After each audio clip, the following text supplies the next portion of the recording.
ব্লগসার channel থেকে সবাইকে স্বাগত জানাচ্ছি। আজ আমি আপনাদেরকে রান্নাবান্না করে দেখাবো না। আমরা এখন হোটেলে যাচ্ছি। এখনও ঠিক হয়নি, দুটো হোটেল ঠিক হয়েছে, একটা সিমলা বিরিয়ানি লেক টাউনে আর একটা মানিকতলা। আমরা অনেক দিন বহুত দিন পরে আমরা হোটেলে যাচ্ছি খাবার দাবার করতে, একটু ঘোরাঘুরি করে খাবার দাবার করবো। স্টার্টারে নেব কাবাব নেব, আর ডিনারে আপনাদেরকে ভিডিও করে শেয়ার করে দেব। বহুত দিন পরে মজা লাগছে, আনন্দও লাগছে একটু বাইরে ঘুরে আসার জন্য। তারপরে খাওয়া দাওয়া হয়, খুব মজা। বাড়িতে খাওয়া দাওয়া হয়, তবু একটা বাইরে হোটেলে খাওয়া দাওয়া আলাদা, দারুণ একটা মজা থাকে। করছিস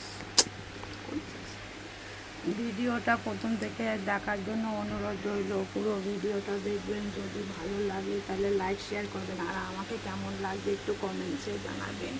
আর ফেসবুক থেকে দেখলে ফেসবুককে ফলো করে দেখবেন। আপনারা এরকম বাইরে মাঝে মধ্যে কোথাও ঘুরে আসবেন, মনটাও ভালো লাগবে আর দারুণ মজা হবে। 7 টাকা নিয়েছি ফিশ ফ্রাই নিয়েছি, স্যালাড আর কাসুন্দি।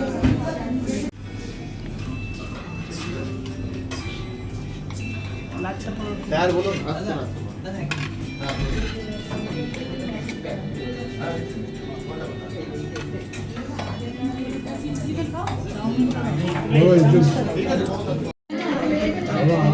আমরা চাচার হোটেল থেকে আমরা বাড়ি ফিরে এলাম। সন্ধ্যেটা বেশ ভালোই কাটালাম, খাওয়া দাওয়া করলাম, স্টার্টার করলাম, খুব আনন্দে মজা করলাম, দারুণ লাগলো, ভালো লাগলো। আর লাইক শেয়ার কমেন্ট করবেন। আপনারা এরকম কোথাও হোটেলে গিয়ে খেয়ে দিয়ে আসবেন, দারুণ মজা হবে।